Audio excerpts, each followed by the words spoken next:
Na verdade, a CPI do MST pode acabar custando caro para Lula. Por ser uma pauta fortemente atrelada ao nome do petista, especialistas acreditam que a comissão pode acabar influenciando na votação de temas menos espinhosos e até comum aos dois lados, como o do arcabouço fiscal. É o tema aí, Carol Curimbaba, eu quero começar com você, porque se tem uma coisa que a CPI faz é nos trazer a transparência, ok? Você acha que essa CPI do MST pode acabar colocando o Lula, né, em algum tipo de cena, ou o nome dele pode ser revelado de alguma forma? Olha, Rodolfo, olá meus amigos aqui da mesa, a produção e vocês que nos acompanham. Olha, essa CPI realmente é uma baita de uma pedra no sapato do governo, viu? E a maior delas, muito provavelmente. É claro que nós já tivemos outras CPIs do MST que acabaram não dando em nada, mas eram outras circunstâncias, né, pessoal? A gente não teve esse aumento absurdo aí de invasão em propriedades privadas e a gente não teve esse time, né, que é o Ricardo Salles na relatoria, a presidência com Zucco, e tem 40 integrantes do setor agropecuário contra, se não me engano, 14 do MST. Então é um time completamente no ataque, né, que vai partir para cima aí mesmo do governo, por isso eles estão realmente preocupados. Não acho que no fim deem algo muito preocupante para o presidente, mas vai tirar muita força que ele já não tem. A gente fala muito que o presidente está com uma grande dificuldade ali de negociar com o Congresso, a própria esquerda também está um pouco dividida, né, e está dando muita força para a oposição agora atuar. Mas com certeza agora o governo vai ter menos moedas de troca ainda. É claro que ele tira uns coelhos da cartola, que a gente vai falar durante o programa aqui, sim, porque vai pegar na pedra do sapato tanto do governo federal, né, quanto também do Boulos, né, porque Salles está querendo colocar o MTST nessa jogada aí, que pode ser uma jogada interessante. Eu até perguntei para ele, outro linha de frente aqui, se fazia sentido colocar o MTST na pauta dessa CPI, ou se não ia dissipar um pouco a atenção. Só para o pessoal saber, MTST é o braço urbano do MST, né? Mas são todos irmãos ali, todos atuam conjuntamente. Então vamos ver o que vai dar, mas com certeza uma baita pedra no sapato, viu, Rodolfo? Com certeza, Negão. Eu quero colocar outra questão também, porque o relator dessa comissão é o deputado federal pelo PL, o Ricardo Salles. Vai ser uma briga de gente grande isso aqui, tá? Ele colocou também que alguns movimentos análogos são tidos como certeza para ele. Um foi o que a Carol acabou de citar e o outro é o movimento dos trabalhadores do sem-teto. Ele não vai se limitar apenas ao MST. O que a gente pode esperar? Será que quando ele entrar nesse eixo, de fato o Boulos vai comprar essa briga? Eu acho que o que a gente vai ver é basicamente o debate do segundo turno entre Guilherme Boulos e Ricardo Salles, e eu espero que Ricardo Salles saia muito vitorioso.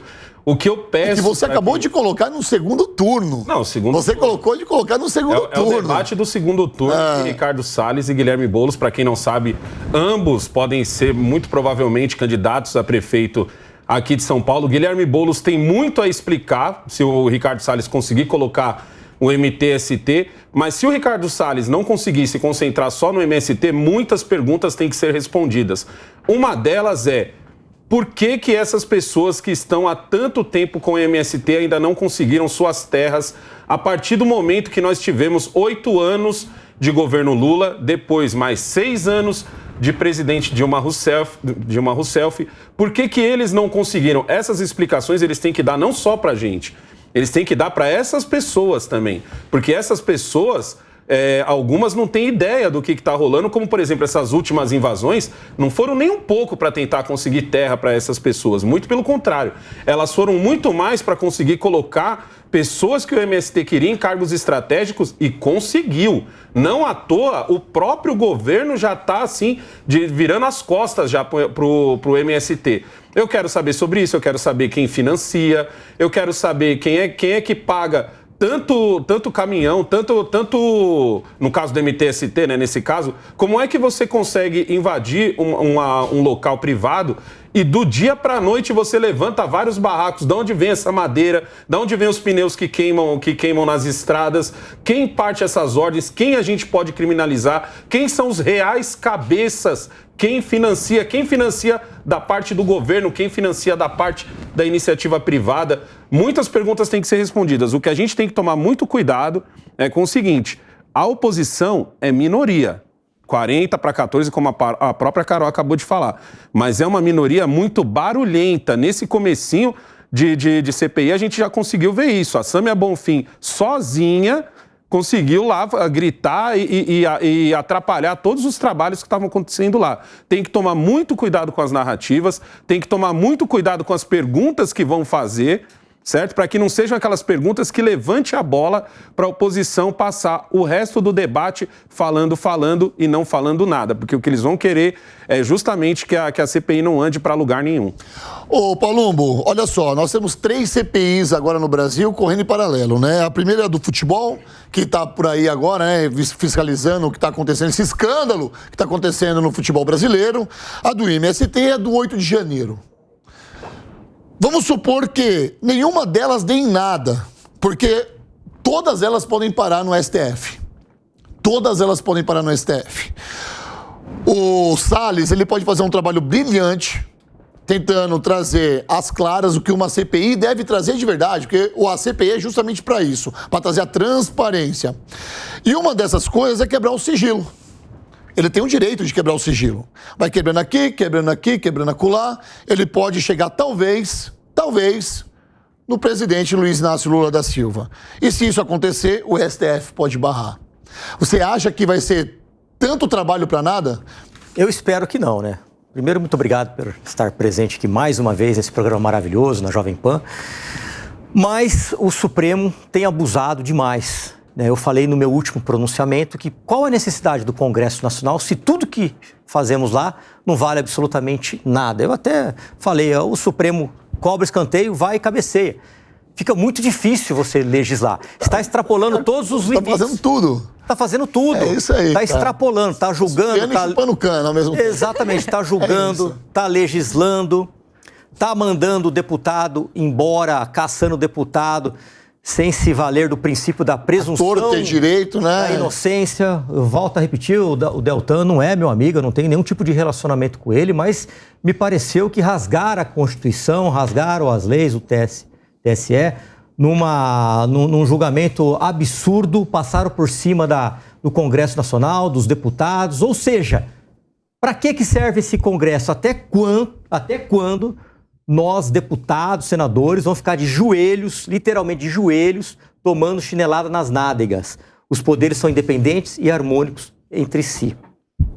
E um poder não pode se sobressair sobre o outro. Quanto à CPI do Movimento dos Sem Terras, eu estou muito confiante no trabalho do presidente e também do relator. Se ele não for calado... Exatamente. Se o judiciário não entrar no meio, provocado por uma das partes, porque ele tem que ser provocado. Sim. Né? Eu acredito muito nesse trabalho, né? Porque eu acompanhei algumas invasões, inclusive numa recente aqui que teve na Avenida Sumaré, invadiram uma casa. As pessoas que invadem não são as mesmas que moram. É uma turma que invade, é uma organização criminosa que invade. Aí vem outros que ficam lá morando, pagando aluguel, não é de graça, não tem jantar de graça. E ali eles destruíram... Nem beijinho na boca. Exatamente, destruíram, arrebentaram com esse imóvel de uma proprietária que trabalhou muito, conversei com ela, trabalhou muito para ter esse imóvel. Aí, de uma hora para a noite do dia, ele vê um monte de gente lá, morando na sua casa, arrebentando com o seu patrimônio, e não acontece absolutamente nada. Fazendas produtivas sendo invadidas. No campo a situação é bem similar, viu? Eu vou abrir para discussão com vocês, eu só quero ouvir a opinião do Dr. Emerson, porque eu tenho uma colocação aqui também, uma pergunta para ele, relacionada à nossa pauta aqui. Eu já abro para discussão e aí todo mundo pode falar, sem problema nenhum.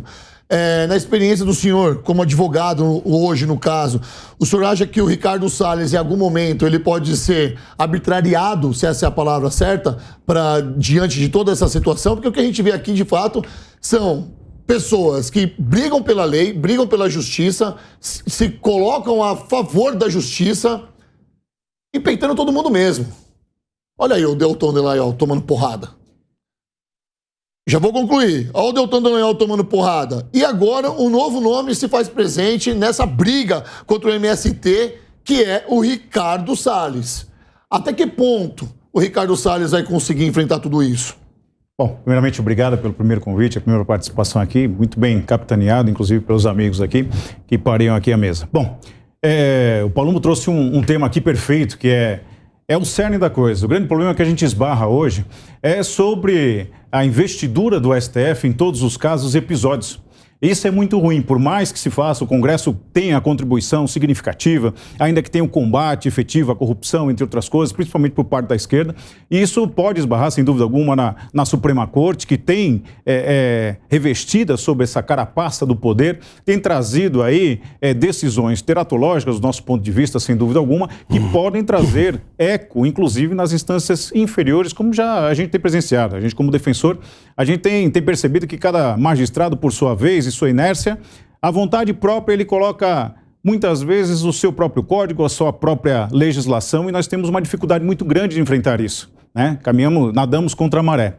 Mas, sem dúvida, a paixão, né, do Ricardo Salles pode ser provocada pela esquerda, pode ser incitada para que ele perca ali, talvez, um equilíbrio emocional, que é difícil. O Ricardo Salles é de extrema competência e uma inteligência ímpar, possui as artimanhas da política, sabe como funciona esse ataque e contra-ataque, e ele vai saber capitanear muito bem, na condição de relator, o propósito ao qual essa CPI está sendo instalada. O MST precisa colocar um freio, como o próprio Alessandro colocou aqui, muito bem colocado. É importante saber qual é a realidade do MST. É uma entidade que existe desde 1984 e até hoje ninguém sabe como é que eles conseguem, de uma forma volúpia, trazer uma logística, materiais, entre outras coisas, sem o subsídio de alguém. Não é algo assim voluntário, algo que seja organizado ali naquele momento ou pré-meditado, ainda com dias anteriores aos episódios. Tivemos aqui, isso é alimentado, é nutrido sem dúvida alguma por conta do próprio governo, me permitam. Claro. Nesses 3 primeiros meses nós tivemos um número de invasões muito maior do que nos 3 últimos anos do governo Bolsonaro. Não é coincidência, né, doutor? Então existe alguma mola propulsora dentro do próprio governo que incite, né, essas invasões por parte do MST. Óbvio, porque quando a gente vê o Stedley indo para a China, dias depois dele ter falado que nós teríamos um maio extremamente sangrento, que maio seria um mês vermelho, e que todo o resto do ano também se faria dessa forma. E o que ele faz? Ele vai para a China. É óbvio que está sobre a mão ali do executivo. Você não acha, Negão? Aliás, a mesa está aberta para discussão, tá? Fiquem à vontade. Não só acho isso, que eu acho uma importância do Ricardo Salles poder trazer o MTST junto, porque como o próprio Palumbo estava falando aqui na questão de invasões, em São Paulo você tem alguns fenômenos. Por exemplo, em alguns bairros, Cambuci, Moca, Liberdade, Vila Mariana, Ipiranga, é muito comum você ver o dono de uma casa colocar blocos nas janelas, colocar blocos nas portas, por causa que ele tem medo da invasão. Também você tem um outro fenômeno também, que é o seguinte, é muito comum o dono dessa casa negociar com o invasor, entre aspas, porque às vezes ele conhece até o invasor, e deixar ele morando na casa. Eu mesmo conheço umas 4 pessoas que vivem nesse esquema. Do dono da casa liberar a casa porque ele tem medo que uma outra pessoa invada e ele não consiga mais pegar aquela casa. E a gente tem um outro fenômeno aqui em São Paulo, que é a invasão, mas dessa vez do local público. E esse, normalmente, o que acontece? A prefeitura coloca água, a prefeitura coloca esgoto, a prefeitura coloca luz. A única diferença é que essas pessoas, esses movimentos não entram, não são feitos por movimentos. Por quê? Porque essa pessoa você perde. Entendeu? Porque essa pessoa agora, ela só não tem o IPTU, porque ela já tem água, esgoto, eletricidade. Ali na região do Aricanduva você tem, cidade de Tiradentes, onde eu moro, você tem. No Brasil inteiro você tem, mas essa pessoa em São Paulo. Para esses movimentos, e é isso que eu quero muito que o Ricardo Salles coloque luz, é o seguinte: esses movimentos gostam de capitanear as pessoas e deixar elas presas ao movimento. Então fica aquela coisa do sem terra que nunca consegue o certificado de posse. Como você não consegue um certificado de posse com um governo que está alinhado ao MTST? Sobrevive com isso, né? Para eles é interessante ter esse tipo de situação. Na verdade, o cenário dessas invasões na cidade são muito similares às do campo. Inclusive, tem situações, aí a gente precisa ser bem transparente em falar, em que alguns malandros do campo também, que tem terra, não conseguem vender ou estão com algum problema, chamam a invasão do MST para o governo ir lá e comprar valor de mercado. Casos raros, mas tem malandro em tudo quanto é lugar. Só que aí, voltando para o campo, eu já estou chamando essas invasões e o movimento sem terra de o quarto poder da nossa instituição. Política. O quarto poder da política. Pessoal, o que eles já conseguiram com cada invasão de terra? Eles já conseguiram cargos no INCRA, eles já conseguiram viagem para a China, como o Rodolfo falou Exatamente. aqui. Espaço no Conselhão, ou seja, um movimento. Opa, e horários em rádios comunitárias em todo o país. Outorgas para eles, não é só o horário para falar, é outorgas para eles. Então, assim, eles estão conseguindo uns passos que eles estão colocando. Por isso que o governo chegou a cortar as asinhas dele em alguns eventos, falando que eles não podiam subir ali no palanque. Estédio, ele falou que Lula estava com medo. Teve um arranca-rabinho, mas eles estão conquistando espaço. Eles estão se tornando o quarto poder. Só não foram chamados para essa festa porque eles não tinham ali, minha amiga, black tie, você entendeu? Eles iam de vermelho, eles não iam de black tie. Agora eu quero saber, Carol, do arcabouço, onde que isso vai refletir no arcabouço fiscal? Olha, então, como eu falei no início, essa CPI vai sair um pouco caro para o governo, porque ele precisa justamente de suporte, de apoio do Congresso para aprovar importantes medidas ali, né? Acho que o Palumbo pode nos dizer bem isso, mas o arcabouço fiscal todos os lados querem. Então, vai ser um pouco mais fácil do que outros, mas tem algumas mudanças que eu acho que o governo vai ficar penando e outras que ele vai conseguir. Mudanças que eu acho que o governo consegue não mexer no salário mínimo e não mexer também no Auxílio Brasil, que é o Bolsa Família, que eles não diminuam conforme, dependendo do resultado do governo. E outro ponto que Lula está muito preocupado é na responsabilização do administrador público, do gestor, se ele não conseguir bater as metas. Eu acho que é assim, estão colocando bastante gatilhos ali para que o administrador público não consiga bater as metas. Eu acho também um pouco perigoso, porque senão o cara não consegue nem trabalhar ali, né? A posição tem que trabalhar, tem que colocar gatilhos que façam com que o governo gira. Ele tá com medo de pedalar.